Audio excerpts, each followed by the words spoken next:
All right, here we go. Let's see if we can fix the mic issue.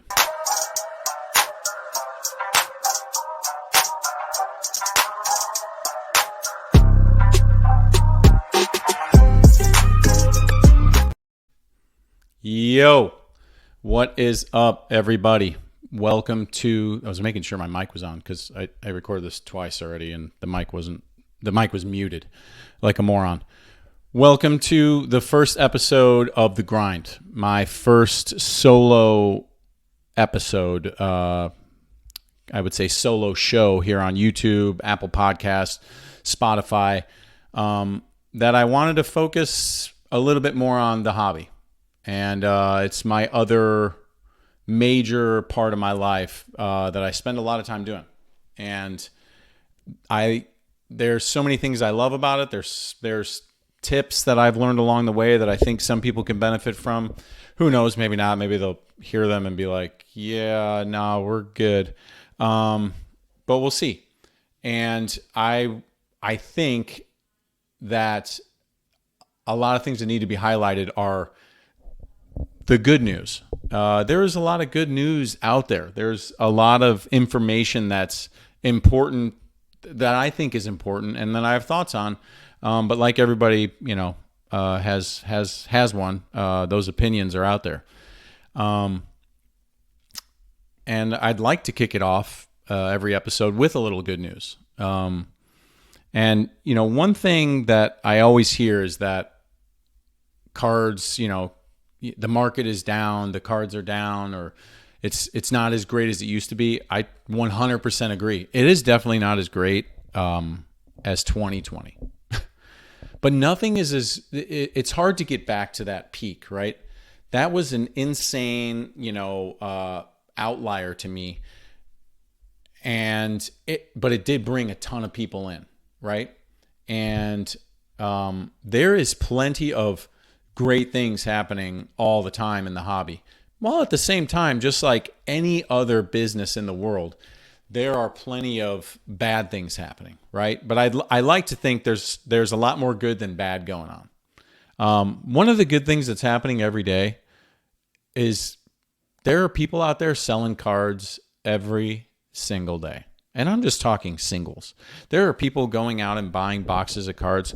While they might be pretty overpriced, 1,000%, there are some people that are hitting pretty awesome stuff, and I love that. Are there people still making mistakes? For sure.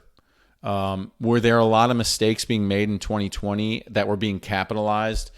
And preyed upon by certain people that were already involved, that kind of saw what was going on, and they were able to, just really, juice their pockets? For sure. Was that messed up? Yes. Was it dumb for a lot of us, like myself, to not do a little education, some self-learning? For sure. I can't just put it on, to become the prey. you gotta.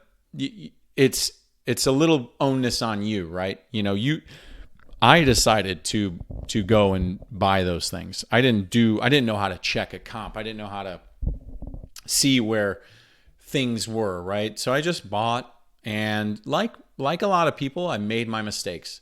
And people in business make mistakes all the time. It's not just the hobby. It's for every single person trying to do better in a certain field that they're in. Mistakes are going to be made along the way, and that's okay. The last thing I'm going to do is sit here and be like, oh, you dumbass, like the guy that bought the Mac Jones Black Finite 101, right, for $100,000. That happened preseason, I want to say, right at the drop. It was like first week of Prism, which is crazy. Prism 2021. And I'm not going to call that guy an idiot. Would I have done that if I had the money? Probably not. That's not my field, or even my realm that I deal with in cards. But I can't sit here and be like, oh, you idiot. Or if somebody invests in something, I can't be like, oh, that was stupid. Would it have been stupid if Mac Jones would have won a Super Bowl? Let's just say, right? There's no way of knowing that he wouldn't have won a Super Bowl until, later on in the season you go, okay, Patriots got no chance, right? But if they did have a chance and he did win, who looks stupid? Right? So it's really easy to armchair quarterback mistakes. I find it hilarious. I try not to do it with a lot of things. There's no reason that, now I do tell people I told you so at times, but that's between me and my friends and close people. I'm not going to sit here and call somebody out and be like, oh, told you so, because I didn't tell you so beforehand, because I didn't know. And I was too much of a wimp to invest myself. Or maybe I did do my due diligence and I thought, that's probably not the best idea. Now, the flip side of that coin, that's great news, is the kid who did sell that card for $100,000. $100,000. To me, that is that's amazing. And for that kid, more power to you. I hope his parents grabbed the money, put it in a savings account, gave him 10 grand to go reinvest, and he leveled up from there. I think it was a boy. Yeah. So yeah, there is plenty of great things going on out there to be always harping on the negative. But I do enjoy that side. I do consume that content, and I think it's needed as well. I don't watch local news a lot. Why? Because it's such and such was, killed today, and 12 kids, got in a bus accident. It's like, whoa, dude, no, I'm good. There's plenty of bad news out there, right? And I'm not blind to the fact that there are plenty of scammers out there, and cheaters and liars and people trying to get one over on other people, breakers, hiding cards and doing that kind of bullshit. I got it. And I appreciate the people that put it out there that stuff's going on. But I think a great way to get people involved into the hobby, sorry, my eyes going crazy. To get people involved in the hobby is to be real, right? And be realistic with everything. So you need someone highlighting those, hey, look at this stuff that's all fucked up. And then you need the other people that are, hey, there are some good stuff. There are good things going on, there are plenty of good things going on. And then there's the middle where I probably am a little bit. I'm a little bit of both. But I really don't want to use my platform to just be harping on the negative. I think there's a lot of great stuff going on. One thing that I would like to highlight, other than cards are selling every day and people are making money, and by selling sports cards, which to people that are not involved in the hobby, they do not understand that. Okay. For us that are like deep involved, they get it. Yeah. It's like, oh yeah, obviously you're going to make money off of it. Duh.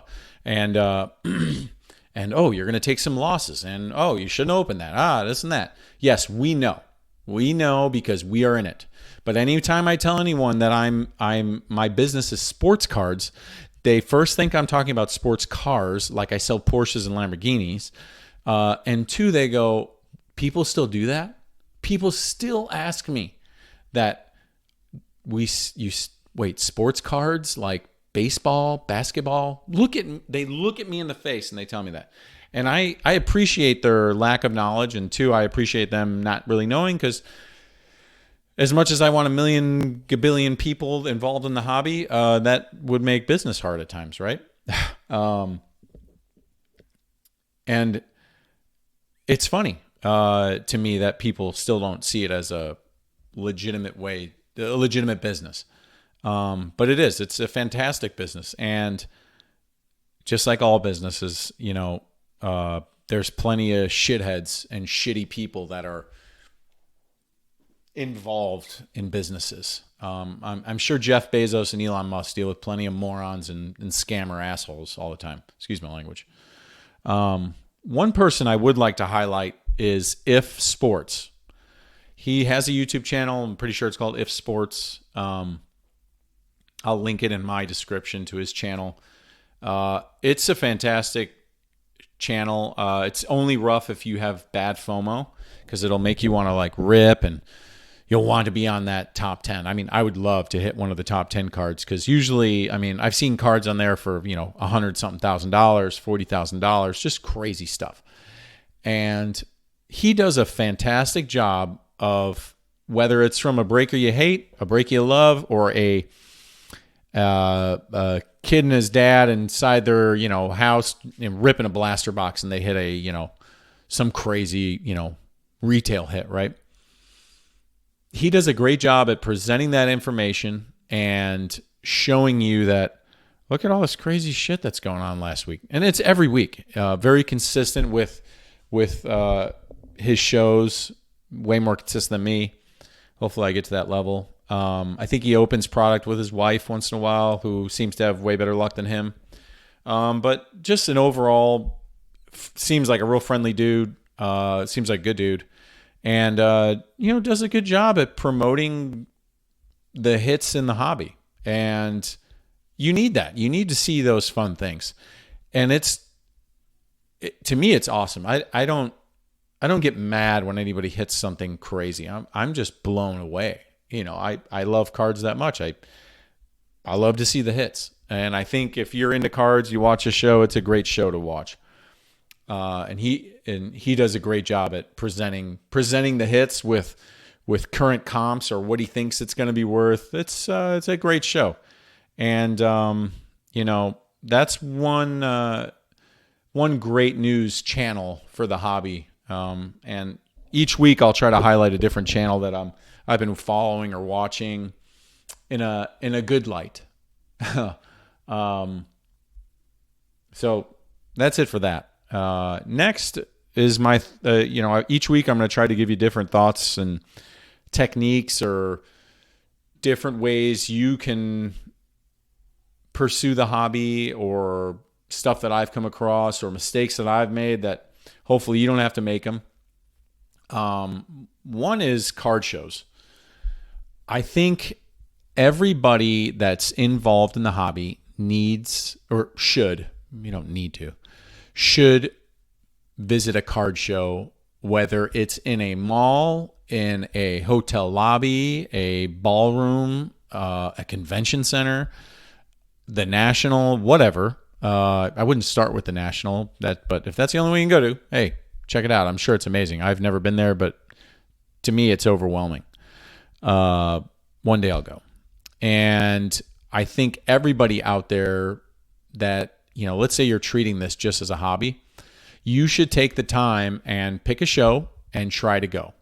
Because I promise you, if you go to that card show, you are going to see it's amazing. Especially if you go to whatever show you go to, there's always cool stuff to be seen.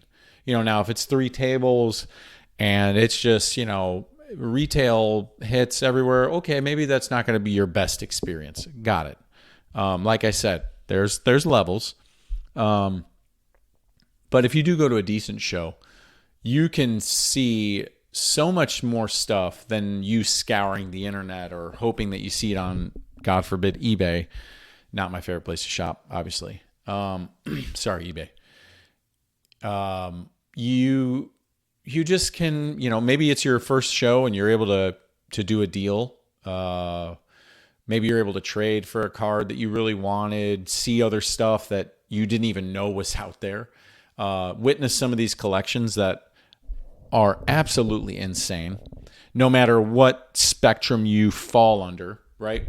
Of what you collect and how you collect. Card show, in some shows, I love every single one I've been to, really, whether it's busy or slow. Some shows are massive, some shows are really small.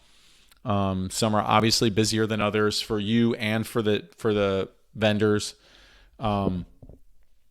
But usually they're a great time. I love the interactions.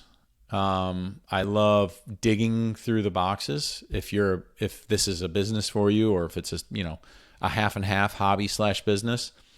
I love the negotiating. It's a lot of fun. We'll talk about negotiating and stuff a little bit late in another episode, and pricing probably in another episode. But I love card shows, and I think everyone that's involved in the hobby or even thinking about getting the hobby, they should go visit one. And before we get into before I go on to negotiations and stuff, oh yeah, and last Dallas I got pneumonia, and that was absolutely horrible. So some shows you catch pneumonia. No knock on the Dallas Card Show. That's just my weak genes. That I'm sure many of my friends will tell me it's because I'm a wimp, and my internals are at fault. When you go to a card show for your first time, or even your second time, you're still kind of getting your bearings about you and how you function as on the other side of the table negotiating with vendors. You're going to see all sorts of tables, all different types of people running their little business, because I'm going to take Dallas as as our little petri dish here to examine. And you go to the Dallas Card Show as a person selling cards, as a vendor, and you spent, I think it's about $500 for the weekend. That's Thursday, Friday, Saturday, Sunday. You set up, that's for one table. You set up, you have your table. You now have you've rented your brick and mortar space for that weekend. You are there to sell cards ultimately, right? Usually. Everyone else in the rooms, they're out there to do the same thing. Buy and sell, mostly sell their sports cards. Excuse me. What is going to set you aside as a vendor for selling your cards? What makes your cards, now, other than if you have some insane collection, and yes, that can speak for itself on the level of cards. But as a person, what can you do, or what in my mind I think you should be doing as a table? And my favorite tables and what I think the standard should be is, and I wrote notes so I didn't mess any of this up. You should, above all, be interactive, welcoming. Because if I go into a store and they don't say hello, I'm kind of like, oh, okay. Do they not give a shit that I'm here maybe going to spend my money? You should have the human decency and customer service. If you have a table, you're treating it as a business. Now, it may be a hobby for you still, but you are now a business, and you should be professional enough to stand up, say hello. Hey, how are you? Welcome to the show. How's the show going for you? Has it been fun so far? Did you just get here? Where are you from? If they have a slab case, what's in the slab case? Are you selling? Can I look? Those are all amazing ways to interact with somebody, whether they're 5 years old or 60. You should take it upon yourself to engage with those people, because you never know who they are, right? You never know what their background is, and you see it. I see it all the time. It happens to me all the time. That there's a judgment sometimes that's made before you even get there. And I don't know, I'm sure people do it across all forms of business, right? I know, high-end stores, they always used to make the joke, the black guy walks in, or a black couple walks into Louis Vuitton, not to make this a race thing, but they'll walk into those stores, and I remember it used to be in the old movies and stuff, and it probably still fucking happens, that they're like, oh, they ain't got any money, so we're not going to even say hello or give them the time of day. And it's like, you have zero clue about what those people are. So my favorite tables are the ones that are, no matter how slow it is, how much money they've made for that weekend, they are still willing to work with you, and they want to make a deal. They want to sell their cards. They want to keep it moving, which is a term me and my friends use a lot. We're talking about a lot of things, but sports cards, it speaks volumes to me. You should always be trying to keep it moving. Should you always be operating at a loss? No. But that's on you to mitigate those mistakes prior to you buying that card. Okay, you can't avoid a a season-ending injury to a player. Yes, you can't do that, but you can do some homework, right? But the tables that are there and they're trying to move their inventory and talk to you and work with you, and maybe a deal doesn't get done. A lot of times it doesn't. Sometimes you don't need to force yourself to do a deal. Those are the worst ones to do. There's nothing wrong with saying no.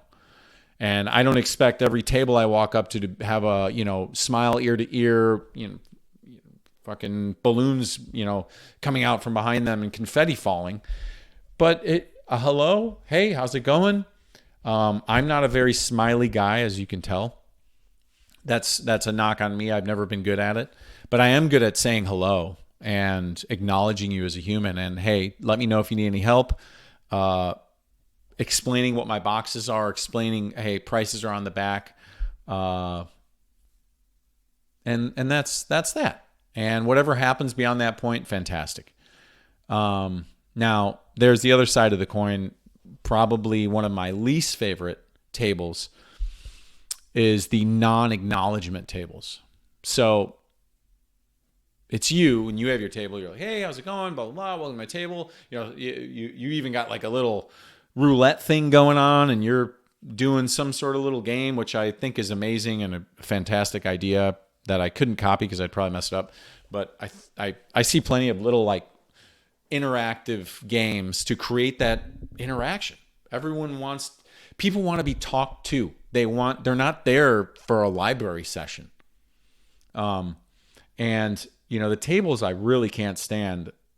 And this is just me, and I know a few other people out there that agree with me. Is the tables that don't acknowledge you. Buyer walks up, I'll walk up, and the seller I just talked about a minute ago. The seller already has judged you, so they are on their phone. They could care less about talking to you. You have to initiate the hello. Hey, how's it going? And I do it on purpose now. If I walk up and you don't say hello to me, I wait a little bit. I'll look, and there might be stuff I want to buy, and their prices might be good, or decent. Usually they're not. Usually when it's those kind of anyone that's acting like that, they are either delusional on their prices, or they are just, what I call it, too cool for school. They're just, oh, I got this, you're not on my level, man. Whatever, bro. Chill out. Why are you there? Are you there to clout chase?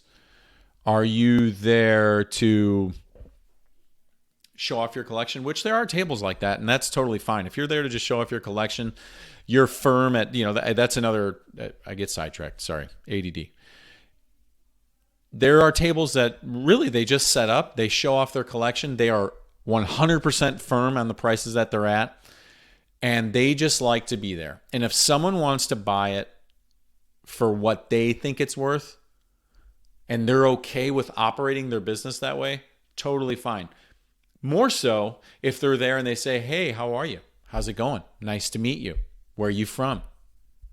Oh, wow, that's a beautiful Jordan or Kobe auto. And you're looking at comps, let's say, for example, and the last one did $1,200, but he loves Kobe and he has a $2,000 price tag on it. I might negotiate. I might say, hey, would you do $1,200? Would you do $1,200? Last one did $1,200 on that exact same card. No, sorry. In my head, I will go, well, that sucks and weird. But if you tell me, if the guy or girl tells me it, I just don't want to get rid of it. But if someone wants to give me $2,000 for it, I'll take it. Okay. Hey, right on. I got it. There are plenty of cards behind me up there that, yeah, you'd have to offer me a lot to give it to you, to sell it to you. And that's just how it is. And I totally get that. Some tables on the other hand, so the no acknowledgement tables, I don't even know why they're there. So I don't have time for those people. You shouldn't either. And anyone that thinks they're above me as a human when I'm doing business with them, I already have a preconceived notion that you are an a-hole, and there's no reason I should be giving you my money, even if you are giving away the cards to me. That's just how I feel. You should have some human decency towards other people spending their hard-earned money with you. And you should never, ever, ever, ever take that for granted, because when you don't have money, things ain't fun. Okay. I can tell you firsthand, and it sucks. Other tables, they are there to sell, air quotes. But they utter the phrase, "I'm into this card for too much." Oh man. So this is different than the guy, the person that I told you about that has the Kobe, and they just love Kobe, and they're just not getting rid of it. They're good. That's where they're going to be, and that's it. They're going to set up, and if they sell 0 cards every single show, they do not care. I got it. I ain't mad at those people at all. But if you tell me you're into it for too much, it's why. Now I want to know why you're there. Are you hoping that someone's stupid and they're not going to use their phone to check what the comp was or comps were? And or are you, you bought, for example, my buddy will think this is funny if you listen to it, bro. You buy a Kyle Kuzma RPA, some amazing card at the time. Let's say, the hype for Kyle Kuzma, let's say there was some, and you bought it for $5,000. And at his rookie or first day product release, boom, you bought it off of somebody you saw hit it in a break, and you thought that card was going to be, he was going to be a Hall of Famer, greatest all time, next Michael Jordan. A lot of people did that with Zion, I'm sure, and many other players. And now it's not worth $500. Okay, you're at the card show, you have it in your case, and you go up and you say, "Hey, last Kuzma did $400. I'll give you $380 for it."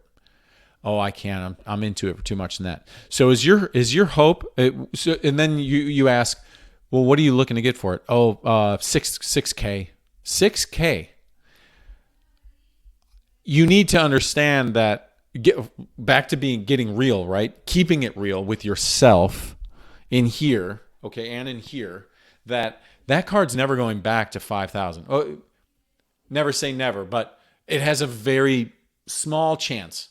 Now, are you like the other guy with the Kobe that you don't care? You're just going to hold it for there forever?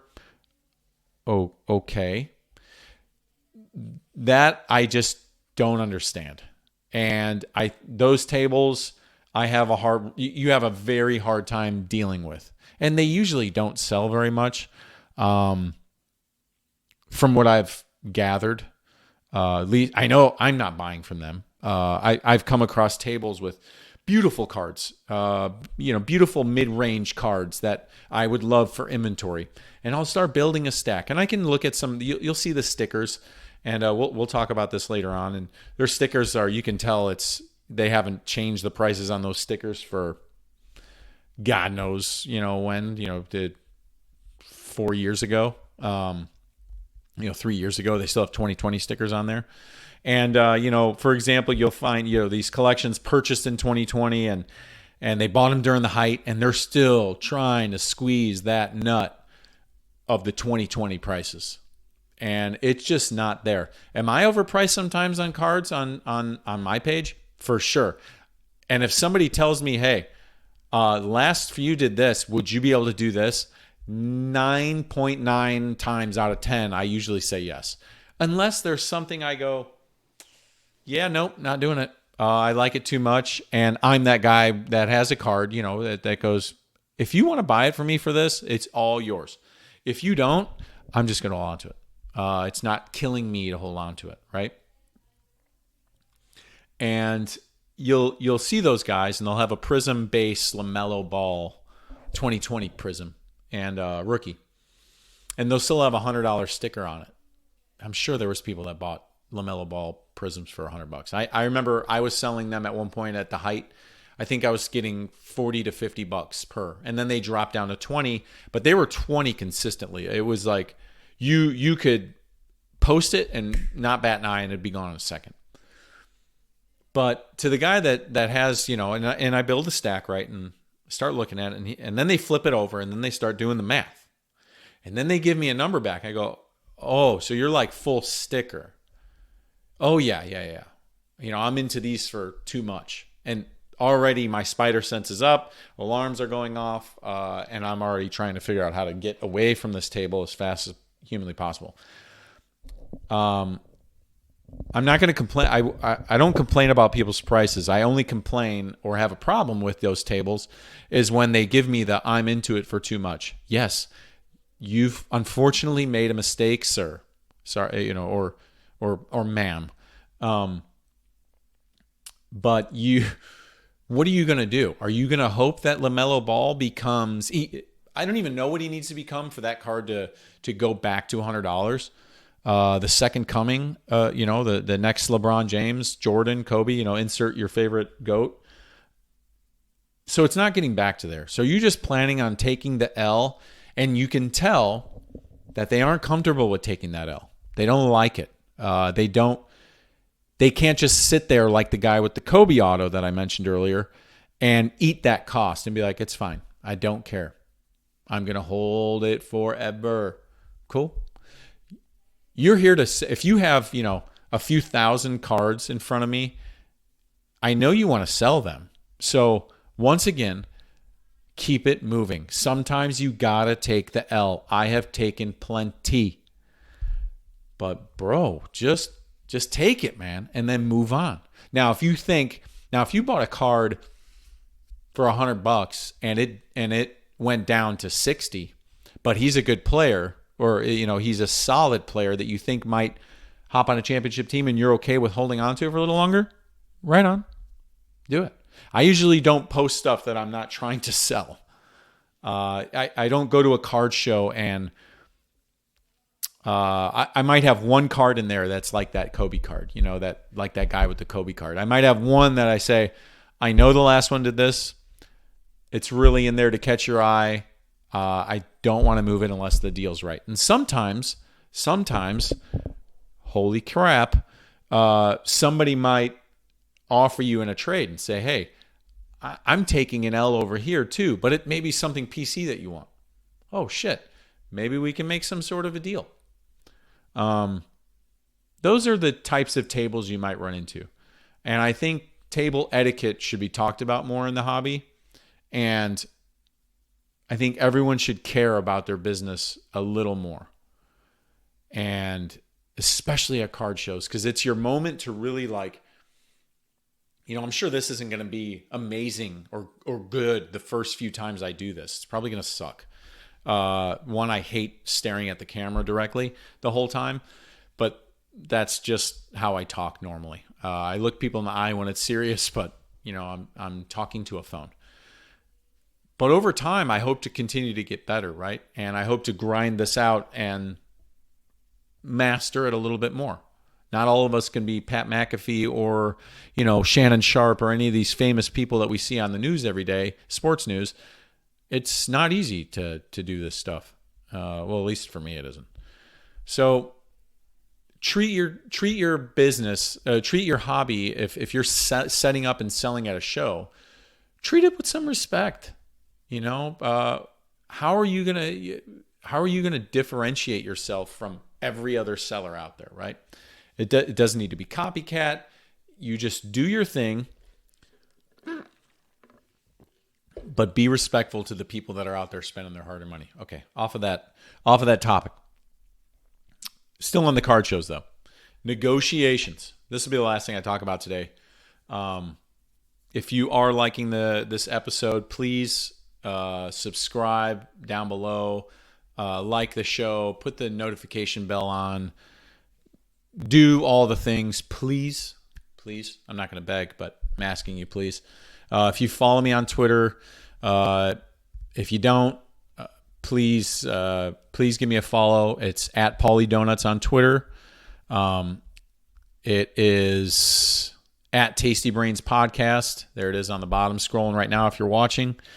It's at Tasty Brains Podcast on Instagram. I do have a Paulie Donuts IG, but I never use it. I basically use IG for Tasty Brains Podcast, which is the father of this brainchild of mine that I'm trying to grow. And all right, back to the topics. Negotiations. If you have never done them at a card show, and I'm talking 100% the hobby, they are interesting. You don't need to be a great talker. You don't need to be a great mathematician. You don't need to have an amazing memory. You have the phone. The phone does 90% of the work for you already. Does it help to be quick in your mind, decent with math, good memory? Yes. But my tips are really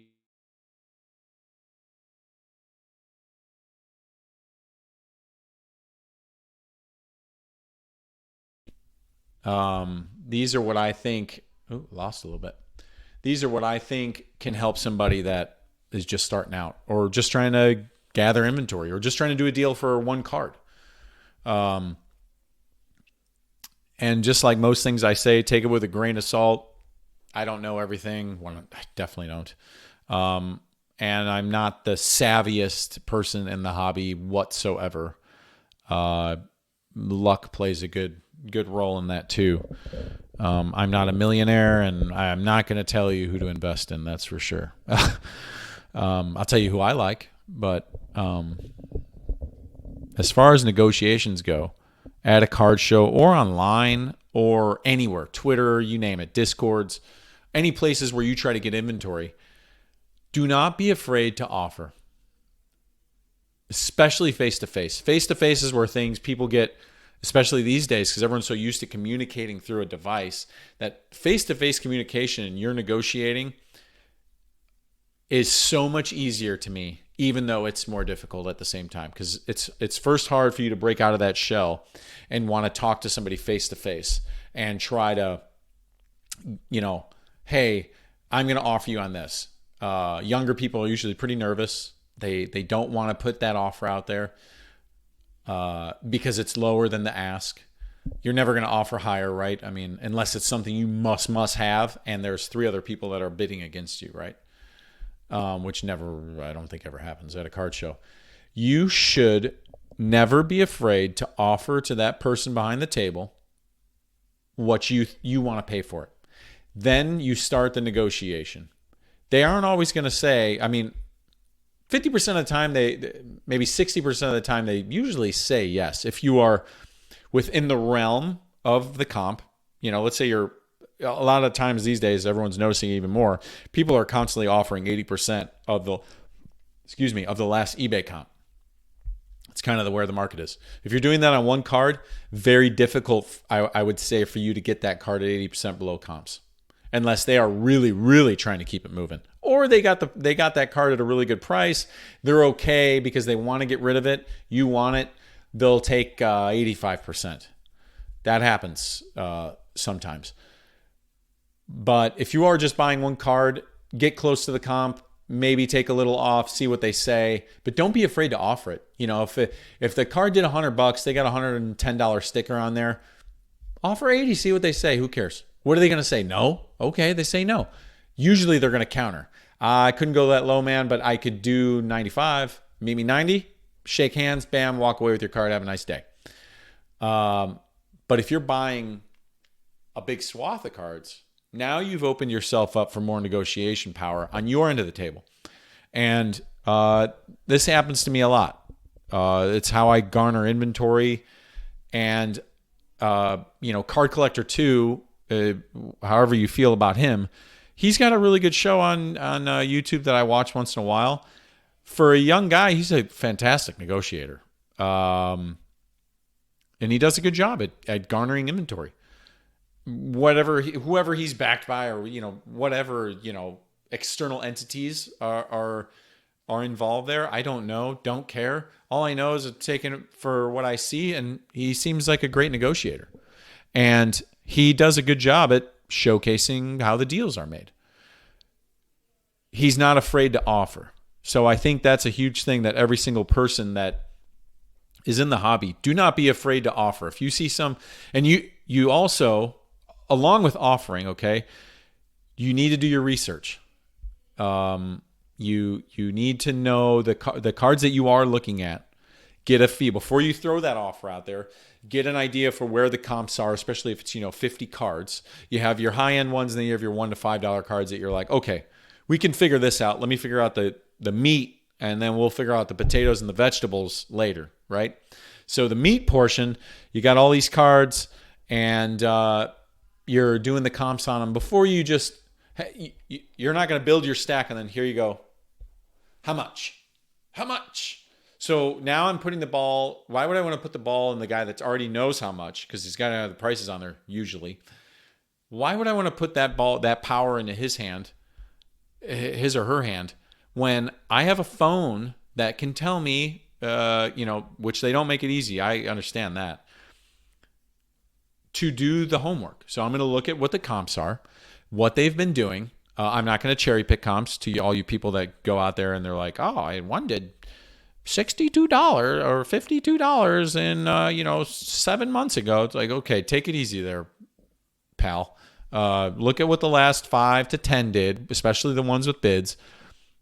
Even 5-10 comps, you could take an average if that makes you feel more comfortable, and kind of get a price in your head. And what I'll do is the cards that I'm really, really looking at, I will write them down, or I'll at least start building a stack, and I'll add up the comps to what I see, and I'll kind of look at the back of what they have it comped at, especially if they have a sticker, and I will then throw them an offer.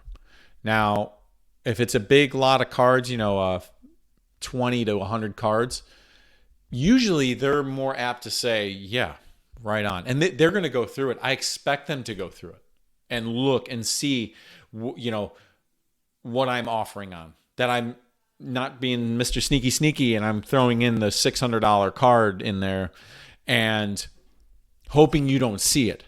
That's fucking stealing, okay? So, be just as respectful as you want them to be with you with the offer. Do the same. Do them the same. Gratitude, right? If you are there and you are buying cards, don't be too cool for school. This goes back into respect. Your cards never make you cooler than the person next to you, right? Doesn't make you a better person. It's your car doesn't. Your card, Fight Club does a funny thing. You're not the contents of your wallet, not the car you drive. All that crazy stuff. But there is some factual information to be taken from that, and you see it in everything. I see it in sneakers, clothing, all walks of life, right? Everyone's out there. Everyone's leveling up because I got this. Whatever cards you have, it doesn't make you better than that guy and doesn't give you negotiating power over me because you have a $5 million collection. That's where you have to be strong as a seller on your side of the table and as a buyer. There is no, you're not going to allow somebody to bully you, no matter how old you are. And if you're a kid listening to this, do your homework. Okay. That also, that'll give you power in the negotiation at a card show, especially. Because once they know that you're locked on to what's, your fingers on the pulse ish, then it's already like, okay, I either want to work with this person. So if they do, great. What's going to be the best for them? What's going to be the best for me? And, hey, let's say you agree on that big meaty portion, but you have these $1 to $5 cards. So you agreed at $300 here. There's another $100 or something here. You to $350 for all this. Usually they're going to say yes In at least the people that I've dealt with. As long as you don't go to the tables, I'm into it for this too much. Or my buddy had a guy tell him at the last show, I'm not that guy. There's a funny YouTube about like some old dude, and he's got some kids that are messing with him at a grocery store or something like that. And he's like, I'm not that guy, pal. I'm not that guy. And he's, you can tell his neck is freaking out. That guy needs to chill out. So does the guy at the card show that's like, I'm not that guy. It's like, oh, you're not that guy. Okay, then why are you here? Do you hate this? Please don't do it anymore. If you hate it that much, deuces. Okay? Everyone has a bad day, but you're at a card show. People are going to offer you lower than what's on your sticker. It's just going to happen. You got to take that. You are not running an express clothing goods store, okay? You're not running a Gap. You're not running a grocery store where their price is marked and you go in and buy it. The business that we're in there is negotiation. And I expect it at times from people buying from me. I expect people to be purchasing cards from me and offer me lower than what I've put it up for. And sometimes, a lot of times I say yes, sometimes I say no. It kind of all depends on where I'm at with that particular card, that customer. There's a lot of things that go into those factors. But I think if you're going to a card show to negotiate cards, it's a great. I think there's those are a few things you can latch onto and possibly help you at the next show if you do go to a card show, which I hope all of you do. I don't care which one you go to. The more the merrier. I promise you. It's a great time. And yeah, that concludes episode 1 of The Grind. And it'll be every week. I'll be back here on YouTube. Give me a follow. If you only listen on Apple or Spotify, same thing. Tasty Brains Podcast. The Grind. Every episode will release every Friday, hopefully at 12 o'clock Central Time. And yeah, I hope you enjoyed the show. As always, thank you. Thank you for giving me this opportunity to even talk to you, for you to even listen to me. Thank you for the opportunity to sell cards and, pursue this little dream here. All right. Have a great weekend. I will talk to you all next week. New episodes of the Tasty Brain Podcast every Wednesday, 12 o'clock. The Grind, 12 p.m. CST Central. Check it out. Thank you. Peace.